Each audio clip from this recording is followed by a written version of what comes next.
നോക്കാം സ്വർണം വെള്ളി നിരക്കുകൾ. കവിത ഗോൾഡ് ആൻഡ് ഡയമണ്ട്സ് ഇന്നത്തെ സ്വർണം വെള്ളി നിരക്കുകൾ നിങ്ങൾക്കായി അവതരിപ്പിക്കുന്നത് Kavitha gold and diamonds, the versatile jewellery. സ്വർണം 22 കാരറ്റ് ഗ്രാമിന് 13,065 രൂപ, പവന് 1,04,520 രൂപ.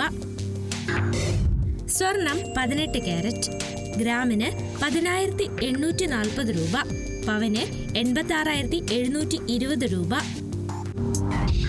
വെള്ളി ഗ്രാമിന് 275 രൂപ, കിലോയ്ക്ക് 2,75,000 രൂപ.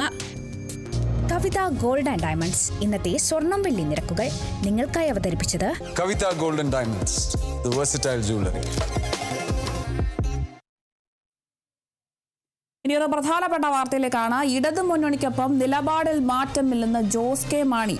പരിപാടിയിൽ പങ്കെടുക്കാതിരുന്നത് ഒഴിവാക്കാനാവാത്ത സ്വകാര്യ ആവശ്യമുള്ളതിനാൽ കേരള കോൺഗ്രസ് എം ഒറ്റക്കെട്ടായി മുന്നോട്ട് പോകുമെന്നും പ്രതികരണമുണ്ടായത് FB പോസ്റ്റിലൂടെയാണ്. ഇടതു മുന്നണിക്കൊപ്പം നിലപാടിൽ മാറ്റമില്ല എന്നറിയിച്ചിരിക്കുകയാണ് ജോസ് കെ മാണി. പരിപാടിയിൽ പങ്കെടുക്കാതിരുന്നത് ഒഴിവാക്കാനാവാത്ത സ്വകാര്യ ആവശ്യമുള്ളതിനാലാണെന്നും അദ്ദേഹം പറയുന്നുണ്ട്. കേരള കോൺഗ്രസ് എം ഒറ്റക്കെട്ടായി മുന്നോട്ട് പോകുമെന്നുമാണ് FB പോസ്റ്റിലൂടെ പ്രതികരിക്കുന്നത്. ഒരു FB പോസ്റ്റ് ഇങ്ങനെയാണ്: കേരള കോൺഗ്രസ് എം പാർട്ടിയുടെ രാഷ്ട്രീയ നിലപാട് ഇടതു മുന്നണിക്കൊപ്പമാണ് എന്ന് പലവട്ടം ആവർത്തിച്ച് വ്യക്തമാക്കിയിട്ടുള്ളതാണ്. ഒഴിവാക്കാനാവാത്ത ചില സ്വകാര്യ ആവശ്യങ്ങൾ ഉള്ളതിനാലാണ് കേരളത്തിന് പുറത്തിപ്പോൾ യാത്ര ചെയ്യേണ്ടി വരുന്നത്.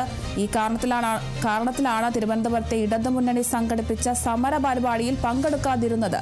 ഈ വിവരം മുന്നണി നേതാക്കളെ മുൻകൂർ അറിയിച്ചിട്ടുള്ളതാണ്. കൂടാതെ പാർട്ടിയുടെ മുഴുവൻ MLA-മാരും പ്രസ്തുത പരിപാടിയിൽ പങ്കെടുത്തിട്ടുണ്ട്. ഇതിന്റെ പശ്ചാത്തലത്തിൽ പാർട്ടിയുടെ രാഷ്ട്രീയ നിലപാട് സംബന്ധിച്ച് ഇപ്പോൾ പുറമേ നടക്കുന്ന ചർച്ചകൾക്ക് പാർട്ടിയുമായി യാതൊരു ബന്ധവുമില്ല. സത്യം ഇതായിരിക്കെ ആരെങ്കിലും ഇതിനെതിരെ അഭിപ്രായ പ്രകടനങ്ങൾ നടത്തുന്നത് പാർട്ടിയുടെ കെട്ടുറപ്പിനെ അസ്ഥിരപ്പെടുത്താൻ മാത്രമേ ഉതകുകയുള്ളൂ.